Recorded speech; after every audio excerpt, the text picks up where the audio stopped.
Hi, எல்லோருக்கும் வணக்கம். மீண்டும் புதிய தொடக்கத்தோட உங்க எல்லாரையும் சந்திப்பதில் ரொம்ப ரொம்ப மகிழ்ச்சி. இந்த கதைகளும் உங்களுக்கு பிடிச்சிருந்தா மறக்காம சப்போர்ட் பண்ணுங்க.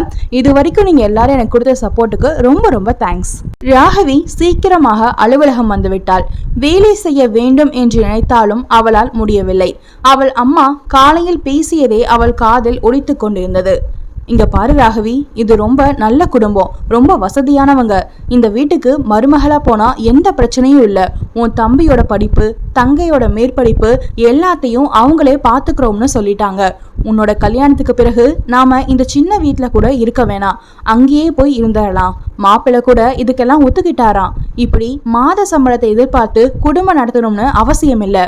அதனால இந்த கல்யாணத்துக்கு ஒத்துக்கோ. அம்மா உன்னோட நல்லதுக்கு தான் சொல்லுவேன் என்று திடீரென்று ஒரு இடியை தூக்கி ராகவி தலையில் போட்டாள் அவள் அம்மா ராணி. நேற்று கோவிலுக்கு சென்ற அம்மா அப்பாவின் நண்பர் ஒருவரை சந்தித்ததாகவும் அப்பா இறந்த செய்தியை கேட்டு அவர் வருத்தப்பட்டதாகவும் கூறினாள். அதற்கு பிறகு அன்று இரவு அவர்களுடன் போனில் பேசிக் கொண்டிருந்ததை பார்த்துவிட்டு இவள் படுக்க சென்று விட்டாள். ஆனால் காலையில் எழுந்ததிலிருந்து அவர்கள் அம்மாவிடம் இந்த வீட்டில் பெண் எடுக்க விருப்பப்படுவதாக கூறியதை சொல்லி சொல்லி சந்தோஷப்பட்டார். அவள் அதை காதில் வாங்காதது போல் அலுவலகத்திற்கு தயாராகி கொண்டிருந்தாள். ஆனால் அம்மா அவளை விடுவதாக இல்லை. இன்றே முடிவை சொல்ல வேண்டும், இந்த திருமணத்தை செய்து கொள்ள வேண்டும் என்று கூறி அவள் தலையில் இடியை இறக்கினாள். அம்மா, இப்ப ஏன் அவசரப்படுற? அவங்கள பத்தி நமக்கு என்ன தெரியும்? எதுவா இருந்தாலும் யோசிச்சு முடிவெடுக்கலாம் என்று கூறி நாட்களை கடத்த நினைத்தாள் ராகவி. ஆனால் அவள் அம்மா அதோடு விடவில்லை. நேற்று கூறிய விஷயத்தை விளக்கமாக சொல்ல ஆரம்பித்து விட்டார். ராகவி, நேற்று பார்த்தவர் உன் அப்பாவிற்கு நெருங்கிய நண்பர். உங்க அப்பா செஞ்ச உதவியாதான் ஒரு நல்ல நிலைமைக்கு வந்ததாக அவர் அடிக்கடி சொல்லுவாரு. நீங்க சின்ன பிள்ளைங்களா இருக்கும்போது அடிக்கடி உங்க அப்பாவை பார்க்க வருவாரு.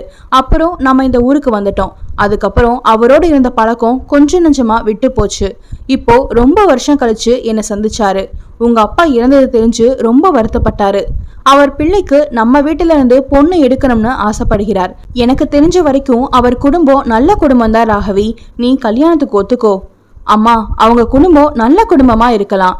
ஆனா நம்ம வீட்டுல பொண்ணு எடுக்கணும்னு ஆசைப்படுறாங்க என்பதால நம்ம குடும்ப பிரச்சனைகளை அவங்க சுமக்கணுமா என்ன? இது எனக்கு பிடிக்கல. என்ன ராகவி, அவங்களே அதை சுமையா நினைக்கல, அப்புறம் என்ன சொல்லு? உங்க அப்பா இறந்த செய்தியை கேட்ட அவர் உங்க அப்பா செஞ்ச உதவிக்கு நன்றி கடனா நம்ம வீட்டுல பொண்ணு எடுக்கணும், நம்ம கஷ்டத்துல பங்கு எடுத்துக்கணும்னு நினைக்கிறார் ராகவி. உனக்கு என்ன ராகவி, நீ அழகா இருக்க, படிச்சிருக்க, நல்ல வேலையில இருக்க, வசதி மட்டும்தான் நம்ம கிட்ட இல்ல. அத அவங்களும் பெருசா எடுத்துக்கல. அப்புறம் ஏன் இந்த கல்யாணம் பண்ணிக்க இப்படி யோசிக்கிற சொல்லு? அம்மா, நம்ம வீட்டு நிலைமைய என்னாலேயே சமாளிச்சுக்க முடியும். இதுக்கு நான் கல்யாணம் செஞ்சுக்கணும்னு அவசியம் இல்ல, புரிஞ்சுக்கோ. ராகவி, என்னோட நிலைமைய நீ புரிஞ்சுக்கோ. பொண்ணுக்கு கல்யாணம் செய்யாம அவ உழைப்புல குடும்பமே உட்கார்ந்து சாப்பிட்டுக்கிட்டு இருக்கு. இது என்ன குடும்பம்? இவ என்ன அம்மான்னு எல்லாரும் பேசணுமா சொல்லு? அம்மா, ஊரு 1000 பேசும். அவங்களுக்காக எல்லாம் நாம வாழ முடியாது, நமக்காகத்தான் நாம வாழணும். இங்க பாரு ராகவி, விதண்டாவாதம் பேசுறதுல ஒன்னும் ஆக போறதில்ல. இந்த கல்யாணம் நடந்தா நீயும் நல்லா இருப்ப, நாங்களும் நல்லா இருப்போம். இன்னைக்கு சாயந்தரத்துக்குள்ள உன்னோட முடிவை சொல்லு. நல்ல முடிவா இருந்தா சந்தோஷப்படுவோம். வேற முடிவா இருந்தா உனக்கு கஷ்டம் கொடுக்க கூடாதுன்னு நாங்க வேற முடிவு எடுப்போம். எந்த முடிவா இருந்தாலும் சீக்கிரமா சொல்லு.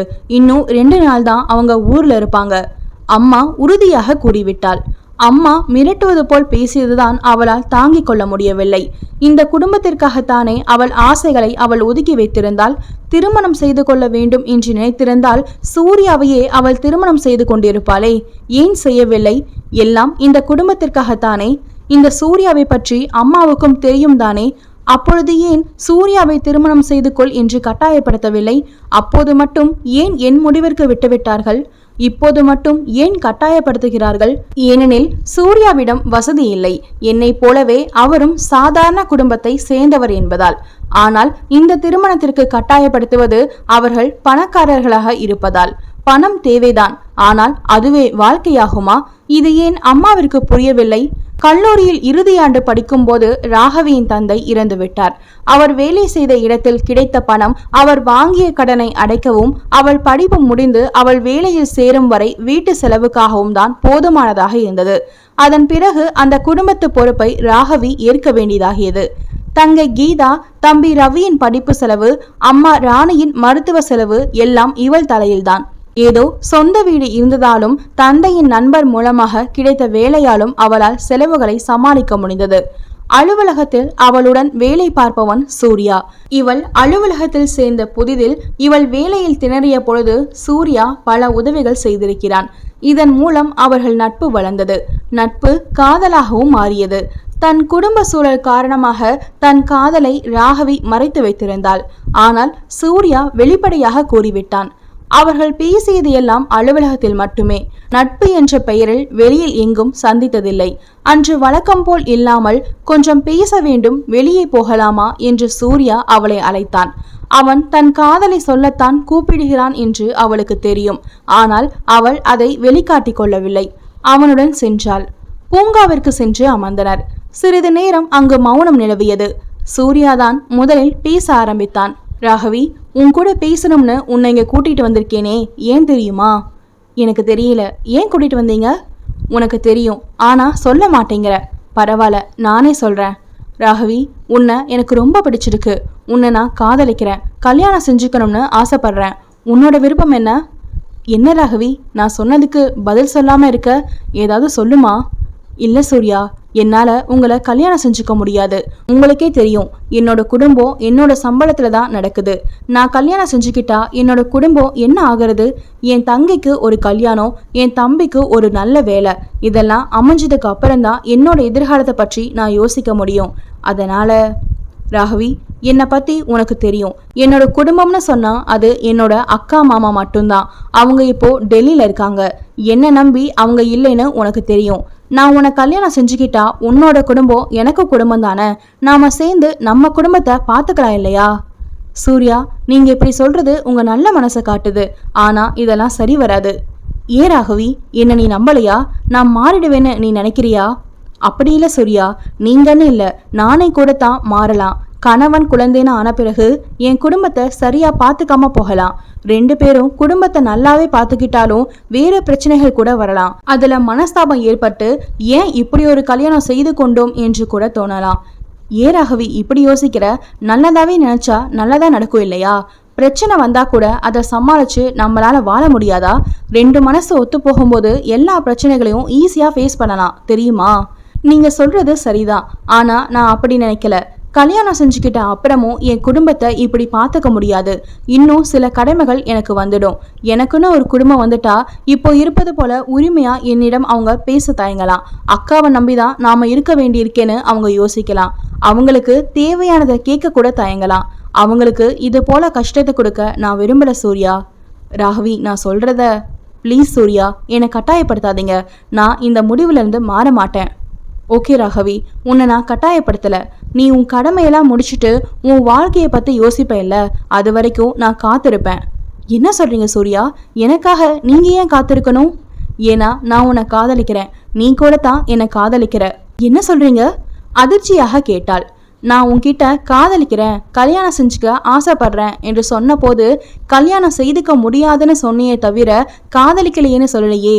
எனக்கு அதுவே போதும். நீ என்ன காதலிக்கிறேன்னு எனக்கு தெரியும். நீயும் கல்யாணம் செஞ்சுக்கலான்னு ஒரு நாள் யோசிப்ப. அது வரைக்கும் உனக்காக நான் காத்திருப்பேன். சூர்யா, நீங்க உன்னை கட்டாயப்படுத்த வேண்டான்னு நீ சொன்ன இல்ல, நீயும் என்னை கட்டாயப்படுத்தாத. இதுதான் என் முடிவு. அதற்கு பிறகு அவன் அவளை வாதாட விடவில்லை. அவளுக்குத்தான் சங்கடமான நிலை உருவானது. அவனிடம் இப்படி ஒரு பதிலை அவள் எதிர்பார்க்கவில்லை. அந்த நாட்களுக்கு பிறகு அவன் அவளை என்னை காதலிக்க வேண்டும், திருமணம் செய்து கொள்ள வேண்டும் என்று தொல்லை செய்யவில்லை. ஆனால் அதற்காக அவன் அமைதியாகவும் இருக்கவில்லை. ராகவியின் குடும்பத்தோடு நட்பை ஏற்படுத்தி கொண்டான். அவர்களுக்கு சிறு சிறு உதவிகளை செய்து வந்தான். அவர்களும் அவனுடன் இயல்பாக பழகினர். இதையெல்லாம் அவன் எதற்காக செய்கிறான் என்று அவளுக்கு தெரியும்.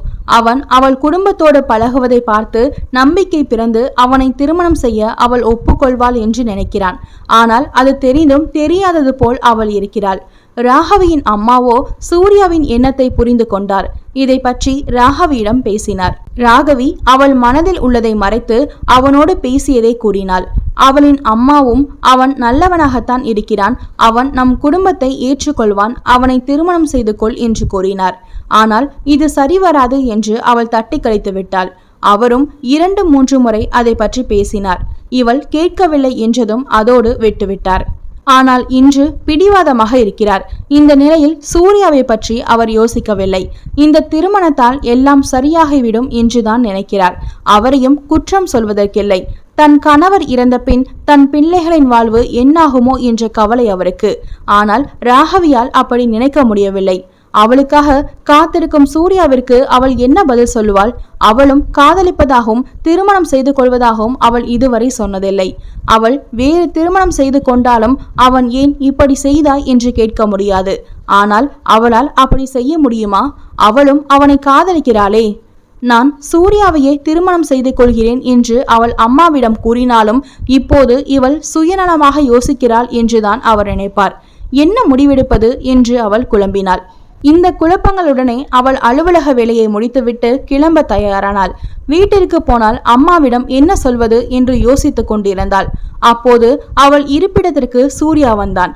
இதுவரை இருந்த குழப்பத்தில் அவள் சூர்யாவை மறந்தே போனாள். அவள் அலுவலகத்திற்கு வந்தவுடன் ஒரு முறையாவது சூர்யா அவளிடம் பேசிவிட்டு செல்வான். அவளும் அதை எதிர்பார்த்திருப்பாள். ஆனால் இன்று அவன் அப்படி வரவும் இல்லை. அவளுக்கு இருந்த குழப்பத்தில் அவனை எதிர்பார்க்கவும் இல்லை. ஏனோ இன்று அவன் முகம் பார்த்து பேசவே அவளுக்கு தயக்கமாக இருந்தது. இந்த விஷயத்தை அவன் கேள்விப்பட்டால் அவன் என்ன நினைப்பான்? அவனால் அதை தாங்கிக் கொள்ள முடியுமா என்று சிந்தித்துக் கொண்டிருந்தாள். அவன் வந்ததை பார்த்தும் கூட ஏதோ சிந்தனையில் இருந்த ராகவியின் முன் கையை அசைத்து அவள் சிந்தனையை கலைத்தான். என்ன ராகவி, ஏதோ தீவிரமா யோசிச்சுட்டு இருக்க போல. அப்படியெல்லாம் ஒண்ணுமில்ல சூர்யா, இன்னைக்கு செய்ய வேண்டிய ஒர்க்கெல்லாம் முடிச்சுட்டு நான் யோசிச்சுட்டு இருந்தேன். என்ன சூர்யா, வீட்டுக்கு போகலையா? போகணும்.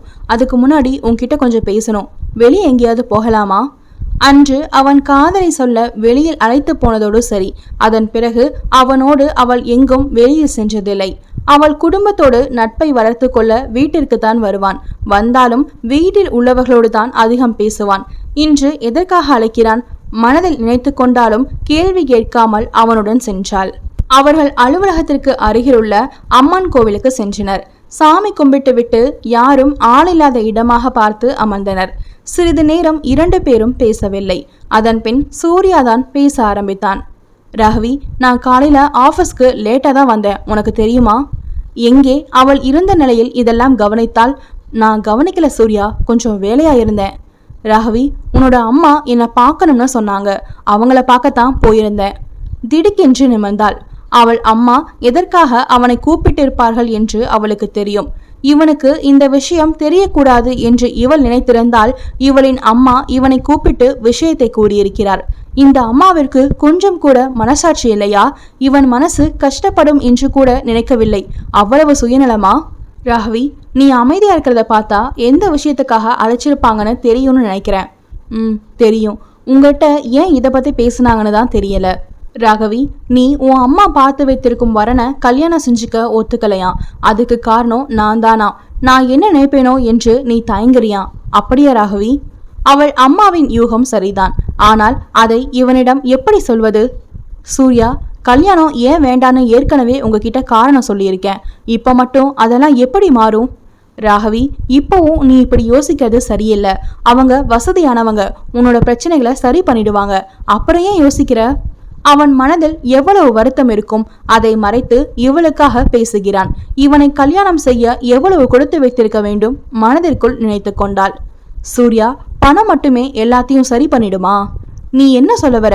உன்னோட கல்யாணத்துக்கு பிறகும் உன்னோட குடும்பம் சந்தோஷமாக இருக்கணும், அதானே? ஆனா நீ இந்த கல்யாணத்தை வேண்டான்னு சொல்லி உன் குடும்பத்தோட சந்தோஷத்தையே கெடுக்கிறியே. அவன் என்ன சொல்ல வருகிறான் என்று அவளுக்கு புரியவில்லை. அவனையே பார்த்து கொண்டிருந்தாள். ஆமா ராகவி, நீ இந்த கல்யாணத்தை செஞ்சுக்கிட்டா மற்ற 2 பிள்ளைகளுக்கும் ஒரு வழி பிறக்கும்னு உங்க அம்மா நினைக்கிறாங்க. உன் தம்பி தங்கையும் கூட அடுத்த ஸ்டெப் ஈஸியா போயிடலாம்னு நினைப்பாங்க. இதை நீ மறுத்தா அவங்க சந்தோஷமா இருப்பாங்களா?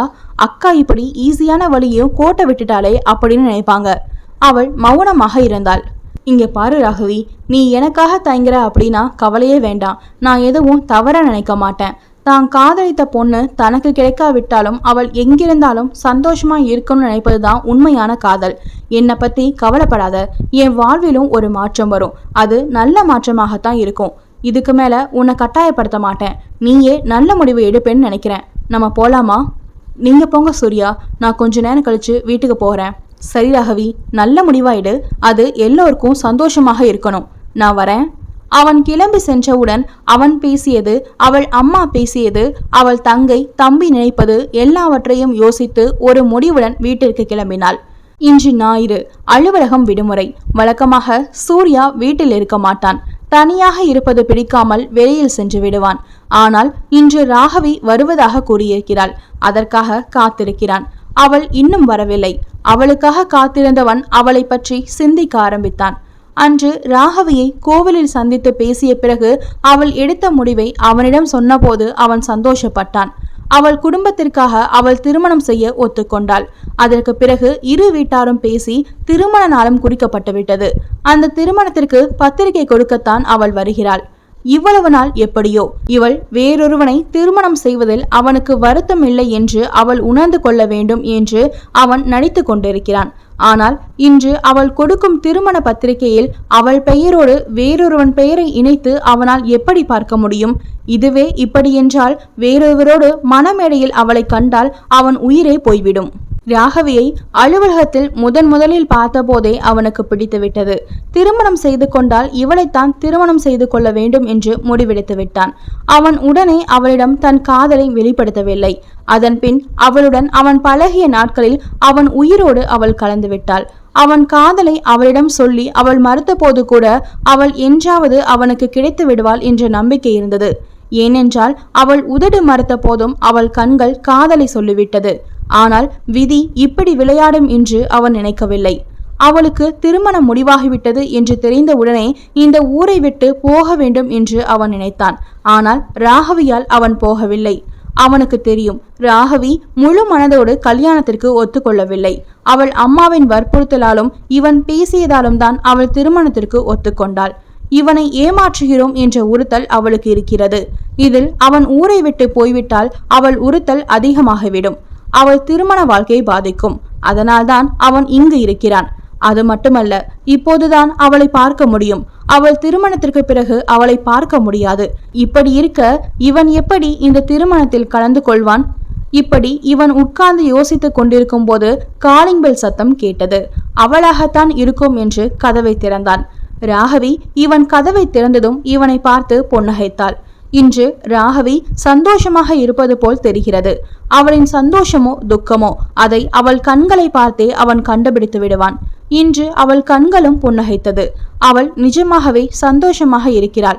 அதற்கு காரணம் அவனுக்கு தேவையில்லை. அவள் சந்தோஷமாக இருந்தாலே போதும். என்ன சூர்யா, என்கிட்ட இன்விடேஷனை வாங்கிட்டு என்னை இப்படியே அனுப்பிடலாம்னு உங்க பிளானா? உள்ள கூப்பிட மாட்டீங்களா? ஐயோ ராகவி, அப்படியெல்லாம் ஒண்ணுமில்ல, உள்ளவா, வந்து உட்காரு என்று அவளை வரவேற்றான். இருக்கட்டும் சூர்யா, முதல்ல இன்விடேஷனை வாங்கிக்கங்க. வர 26ஆம் தேதி கல்யாணம், நீங்க கண்டிப்பா வந்துடுங்க என்று பத்திரிகையை கொடுத்தாள் அவனிடம். அதை வாங்கிய அவன் அதை அருகில் இருந்த மேசை மேல் வைத்துவிட்டு, உட்காரு ராகவி, உனக்கு ஏதாவது சாப்பிட எடுத்துட்டு வரேன் என்று கூறி சமையலறையை நோக்கி சென்றான். சூர்யா, எனக்கு சாப்பிட எதுவும் வேணாம், நீங்க என்ன இன்விடேஷனை வாங்கி பார்க்காம வச்சுட்டீங்க என்று கூறி அவன் பார்க்க வேண்டாம் என்று நினைத்த பத்திரிகையை அவள் பார்க்க வைத்தாள். அதை எடுத்து பார்த்து கொண்டிருந்த சூர்யாவிற்கு அதிர்ச்சியாக இருந்தது. அதில் மணப்பெண் பெயர் இருக்க வேண்டிய இடத்தில் இவள் பெயருக்கு பதிலாக இவளுடைய தங்கை கீதாவின் பெயர் இருந்தது. அவனுக்கு ஒரு நிமிடம் ஒன்றுமே புரியவில்லை. என்ன, இதுல மணமகள் பெயர் கீதான்னு எழுதியிருக்கு? கீதாவுக்கு தானே கல்யாணம், அப்போ அவ பேர் தானே இருக்கும் என்று சாதாரணமாக கூறினாள் ராகவி. என்ன, கீதாவுக்கு கல்யாணமா? நீ முதல்ல புரியுற மாதிரி சொல்லு. அப்பாவோட நண்பர் எங்க வீட்டுல பொண்ணு எடுக்கணும்னு ஆசைப்பட்டாரு. அது ஏன் கீதாவா இருக்கக்கூடாதுன்னு எனக்கு தோன்றியது. அவளுக்கும் கல்யாண வயசு வந்துடுச்சு. படிப்பு முடிஞ்சதும் அவளுக்கும் கல்யாணம் பண்ணணும். அது ஏன் இப்பவே செய்யக்கூடாதுன்னு நினைச்சேன். பொண்ணு பார்க்க வந்தவங்கிட்டையும் கீதாவை கூட்டிட்டு போய் காண்பிச்சேன். அவ மேல படிக்க ஆசைப்படுறா. கல்யாணத்து பிறகு அவளை படிக்க வைக்கணும்னு கேட்டேன். அவங்க வீட்டுல சம்மதிச்சிட்டாங்க. கீதா கிட்டையும் கேட்டேன். முதல்ல தயங்கினா, அப்புறம் ஒத்துக்கிட்டா. அப்பாவோட நண்பர் தம்பி படிப்புக்கும் உதவி செய்கிறேன் என்று சொன்னார். என்னால தம்பியை படிக்க வைக்க முடியும் என்று கூறினேன். அதற்கு அவர், ட்ரஸ்ட் மூலமா நிறைய பேரை படிக்க வைக்கிறோம், இதுல உன் தம்பிய படிக்க வைக்கிறதுல எங்களுக்கு சிரமம் இல்லை என்று சொன்னார். சூர்யா அவனையே பார்த்து கொண்டிருந்தான். ராகவி பேச்சை தொடர்ந்தாள். இப்படியெல்லாம் ஏன் செஞ்சேன் என்று தானே யோசிக்கிறீங்க? அன்றைக்கு ஒன்று சொன்னீங்களே, அது ஞாபகம் இருக்கா? உனக்கு கல்யாணம் செஞ்சுக்கணும்னு தோணும், அது வரைக்கும் நான் காத்துட்டு இருப்பேன்னு சொன்னீங்களே, அப்பவே உங்களை தான் கல்யாணம் செஞ்சுக்கணும்னு முடிவு பண்ணிட்டேன் சூர்யா. ராகவி, உங்க அம்மா இந்த விஷயத்தை எப்படி எடுத்துக்கிட்டாங்க? அம்மாவை பொறுத்தவரை நாங்க 3 பேரும் நல்லா இருக்கணும், அவ்வளவுதான். அவங்களுக்கு உங்களை பிடிக்காதுன்னு இல்ல சூர்யா. இப்போ கீதா ரவிக்கு ஒரு வழி பிறந்துடுச்சு இல்ல, அதனால இதுக்கு தடை சொல்ல மாட்டாங்க, சந்தோஷம்தான் படுவாங்க. சூர்யா, நான் இப்போ கல்யாணம் செஞ்சுக்கணும்னு நினைக்கிறேன், என்ன கல்யாணம் செஞ்சுப்பீங்களா? அவள் இவனை திருமணம் செய்து கொள்ள இவ்வளவு யோசித்து செய்திருக்கிறாள் என்றால் அதைவிட சந்தோஷம் வேறு என்னவாக இருக்க முடியும்? அவள் கேட்ட கேள்விக்கு அவனிடம் வார்த்தையில் பதில் இல்லை. அவளை இறுக்கி தழுவிக்கொண்டான்.